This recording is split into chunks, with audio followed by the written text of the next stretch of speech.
welcome to the 3 Minute Story Challenge. The 3 Minute Story Challenge is something new and unique. We have not seen an example of it anywhere else as this group activity.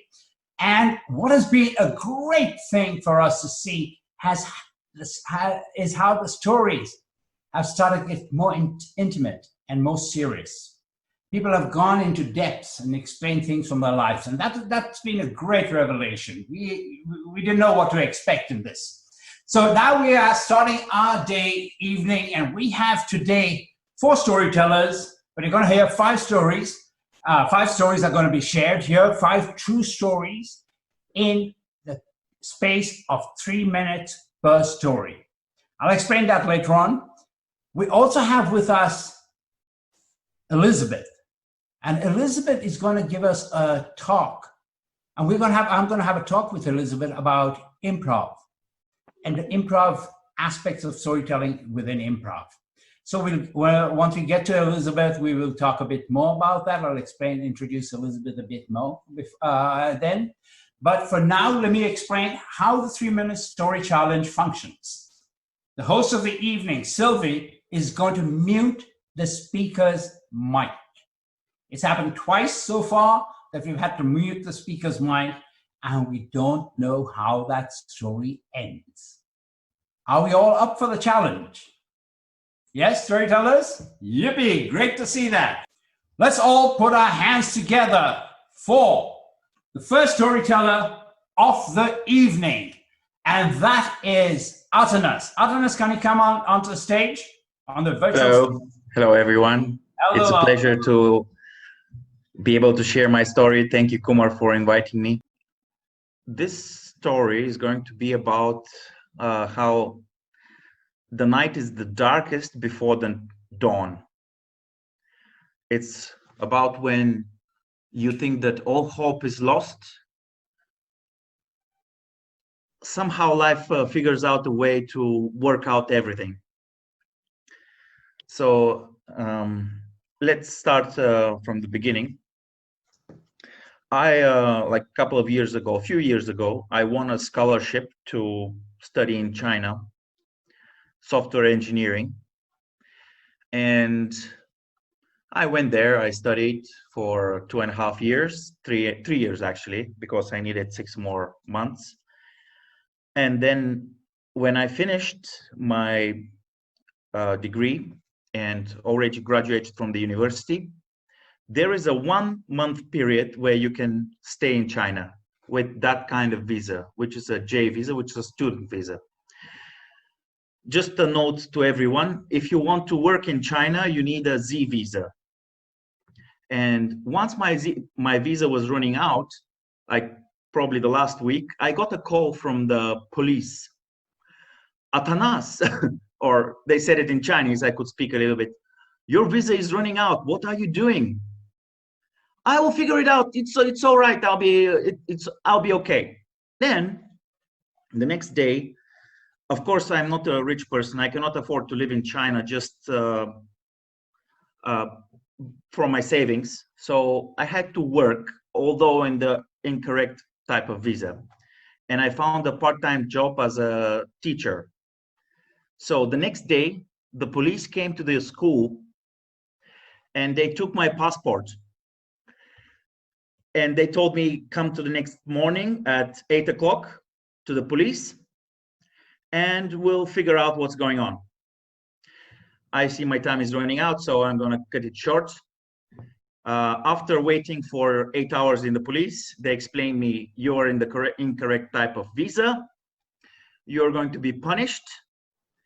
And since I was very understanding and I was trying to do the right thing with them, they took it like an honest response, and they gave me the half of the minimum of the fee, and they let me go. And on the next day, the same company that I was working for, they sent me to Hong Kong to make the proper visa.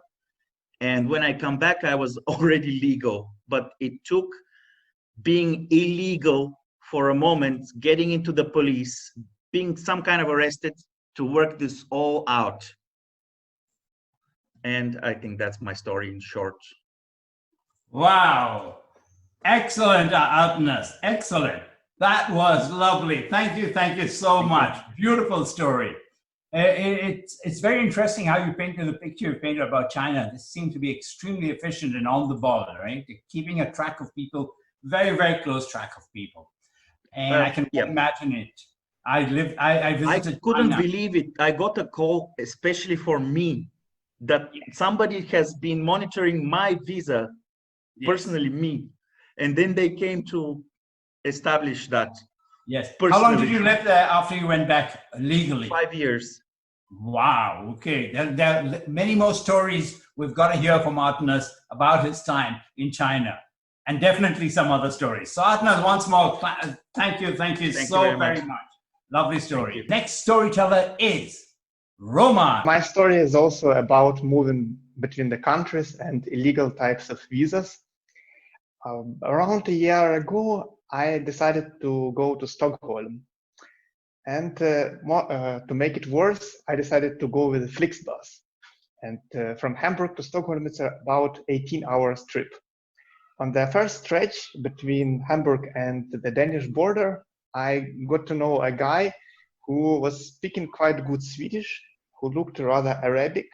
His documents were Italian, and he said that his goal is to meet his girlfriend who is staying in Denmark.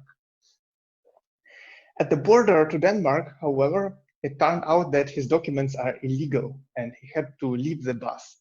And he did it also so quickly, he didn't even argue, he did not beg the guy to let him in. He just took his backpack and disappeared in a blink of an eye. And we were joking, probably his girlfriend is working at this border control center, so he doesn't need to travel any further.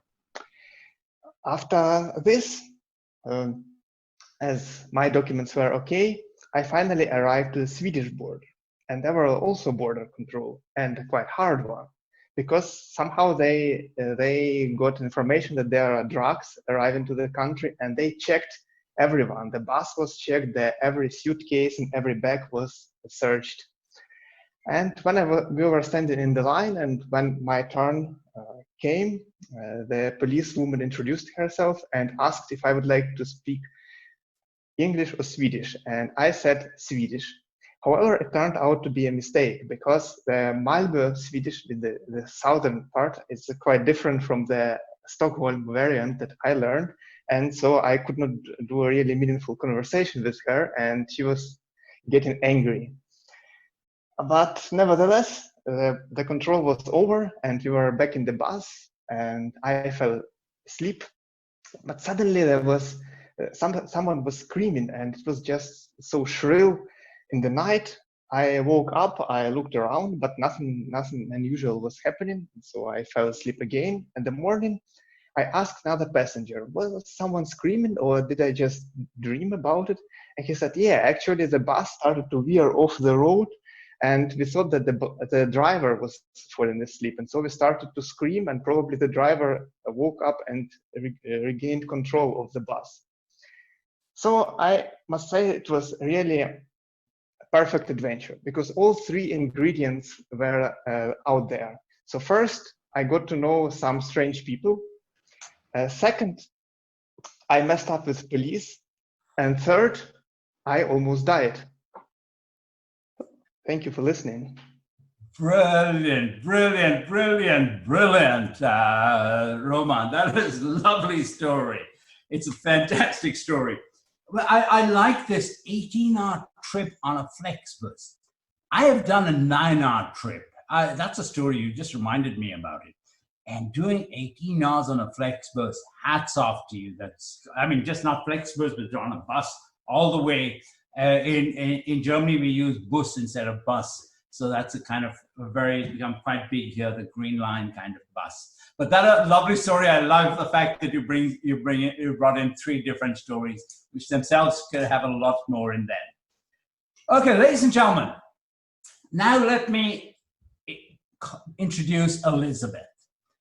Elizabeth, I got to know Elizabeth because she's the first person I learned improv from.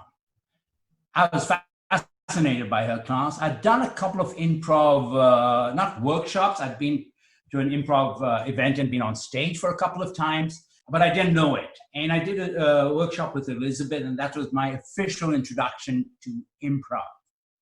Now, Elizabeth, I've got a very simple question. First of all, let me establish that I love that workshop. I've loved subsequent workshops. I learned a lot, but I've got a question. Mm-hmm. And that question is, why do we need improv?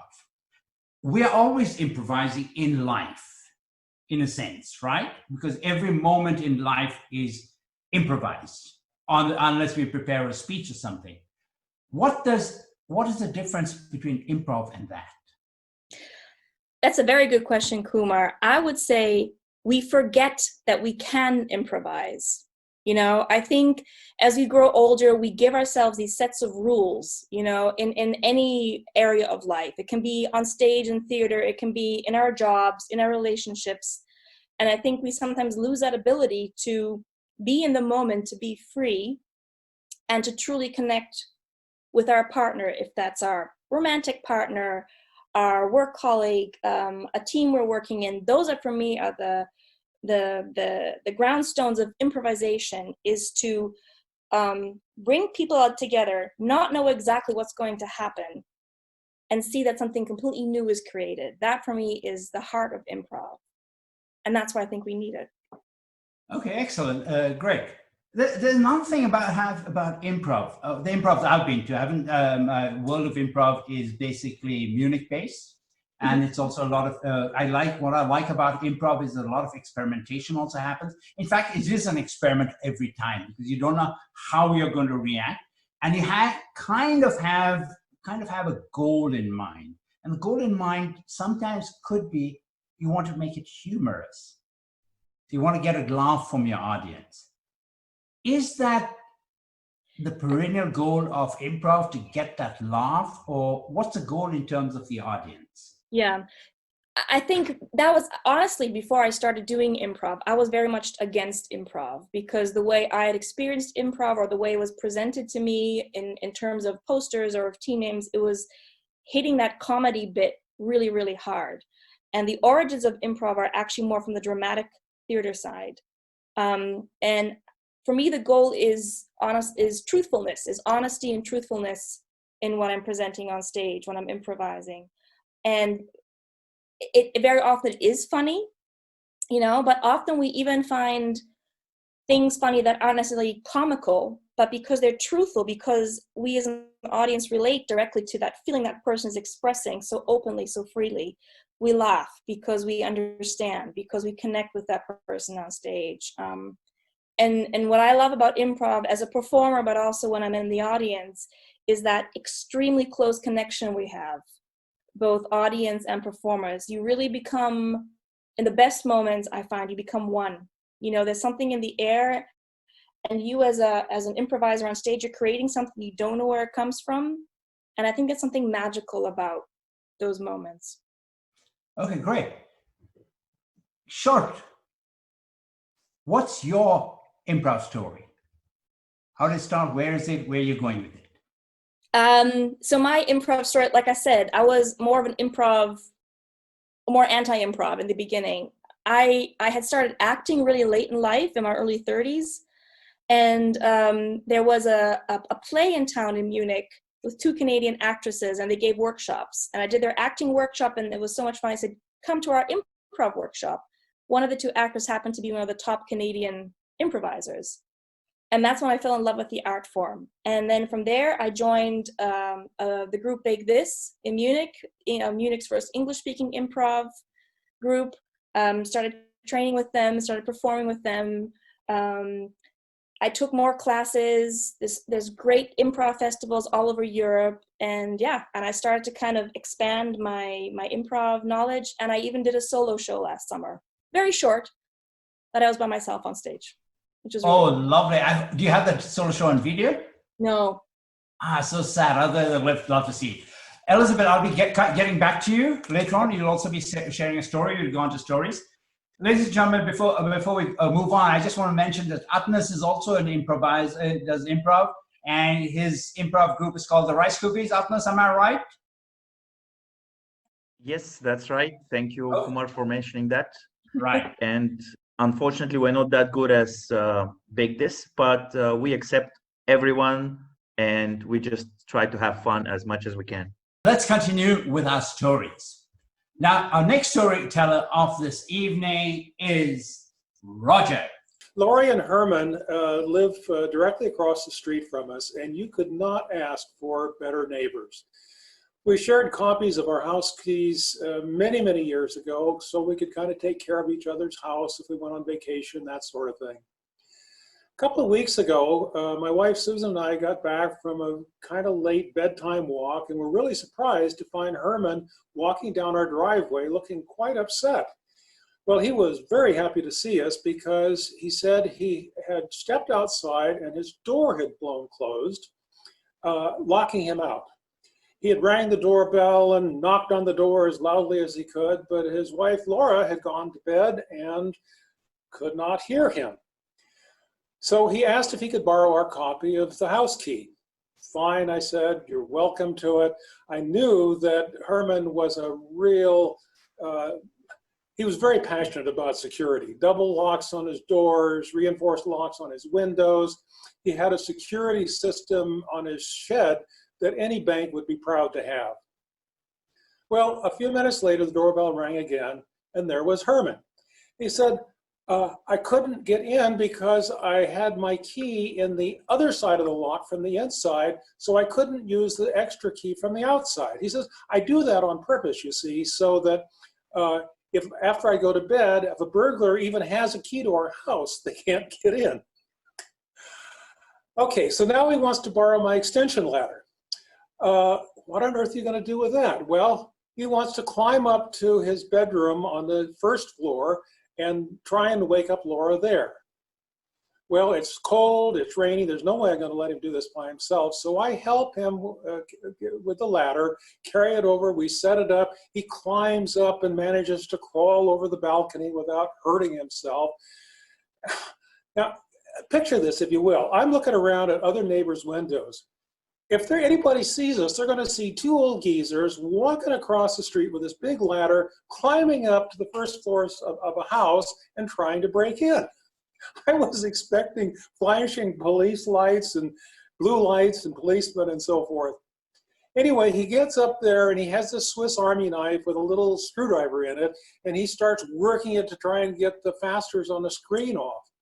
Well, after a couple of minutes, he finally does, and then he starts pounding on the window and shouting at his wife and shining the flashlight in her eyes. Can you imagine poor Laura? She was terrified, but she finally lets him in.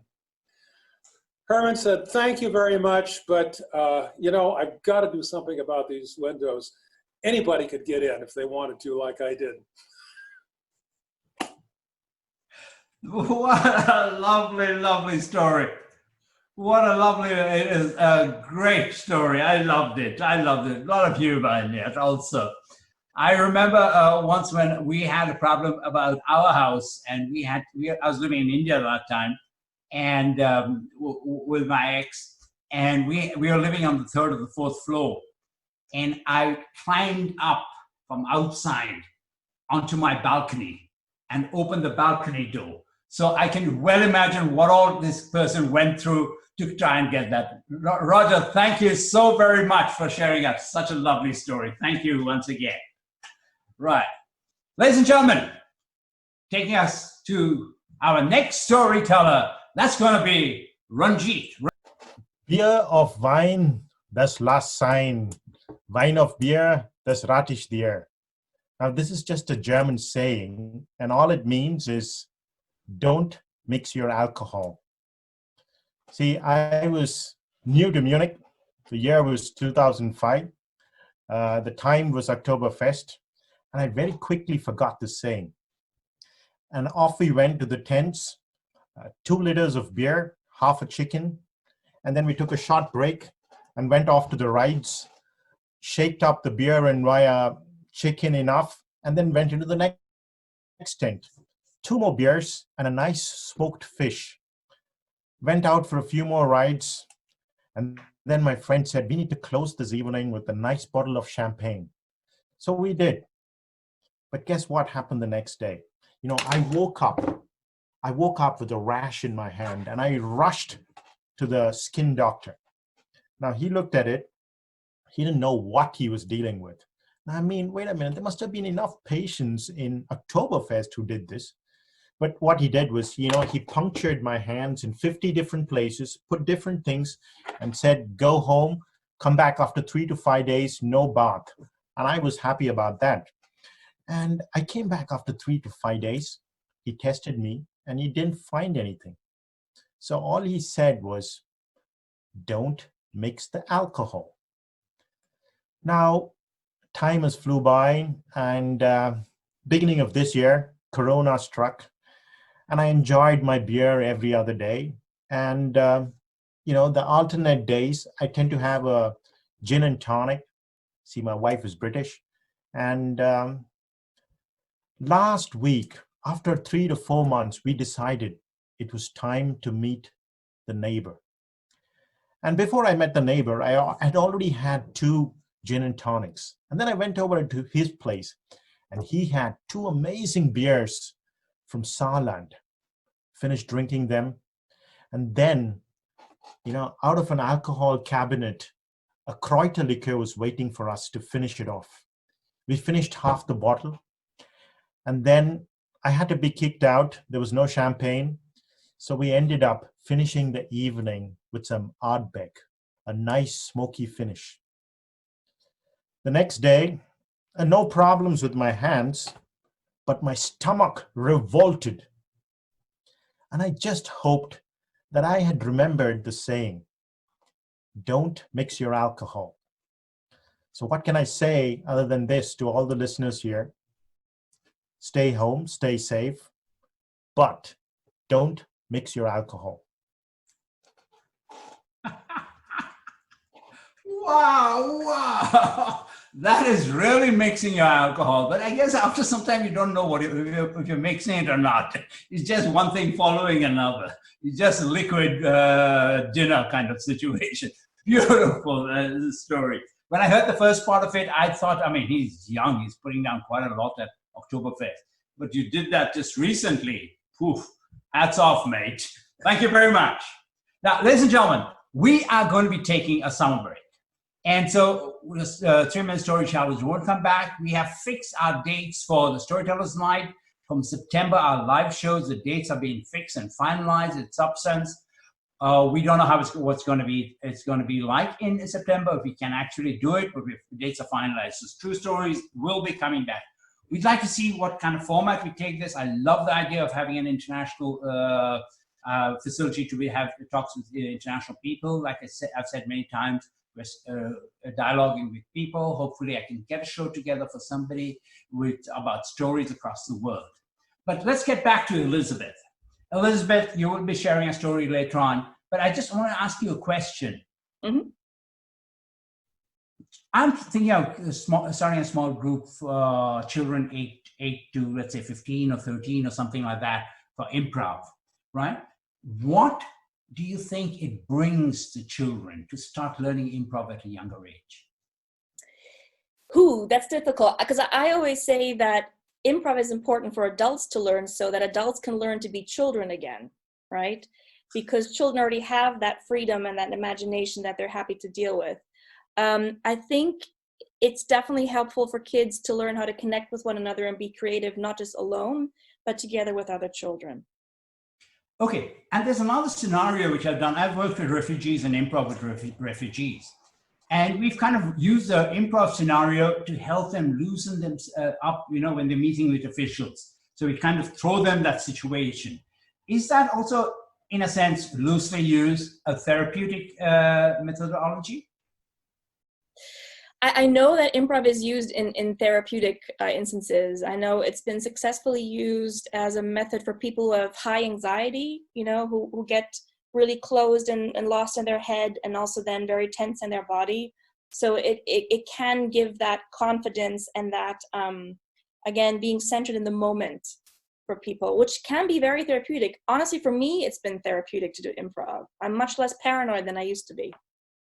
Okay. Still a little bit paranoid. Let's get to your story, and then we have time at the end. We'll get back to a question or two. Okay? Sure. Okay, so my story is probably the most mythical thing I've ever experienced in my life. It's a bit strange, and I don't tell the story very often. The scene was the following. This is about 6 years ago, and I was actually doing an improv class in Chicago, which is regarded by many people as the hotbed of improv. And I was there for 2 weeks, and the first week I had classes morning and afternoon, and the second week I had classes only in the afternoon. So my mornings are free.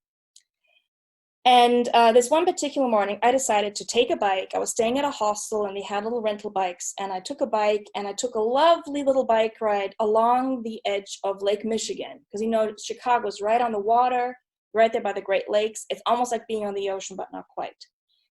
And what had happened was the night before, there had been this massive thunderstorm. Like the air was thick and heavy, and there'd been lightning and thunder, and it was the most intense thunderstorm I'd ever experienced. So the next morning when I was cycling, the wind was rushing past me and the waves were coming up, and I sat down at a beach and I was looking at the sky and watching the clouds going shoo, shoo, shoo, over my head. And every now and then you'd see a plane flying into O'Hare Airport. All of a sudden, I see a bird. It's a bird soaring with its wings out like this. It's an eagle. I can see the different colors of its feathers, but I'm having trouble gauging the size because the eagle was so much bigger than the planes I was seeing. So obviously the eagle must be so much lower, right? Simple mathematics, physics. But then this cloud comes, whoosh, and the eagle disappears behind the cloud. So I go, wait a minute, that doesn't work with the height and size. The cloud dissipates in the sun. I'm staring up at the sky, and the eagle I've been watching for the last half a minute is gone, is disappeared. And I look around and there's kids flying kites. Nope, that wasn't a kite. I see if anybody else has been looking up. Nobody's been looking up. I take my diary and I write down the time, the date, saw an eagle in the sky. It disappeared behind a cloud and was gone.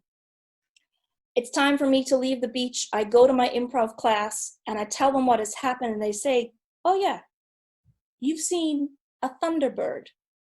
It's a mythical creature of the Native Americans, and it's known to bring thunderstorms.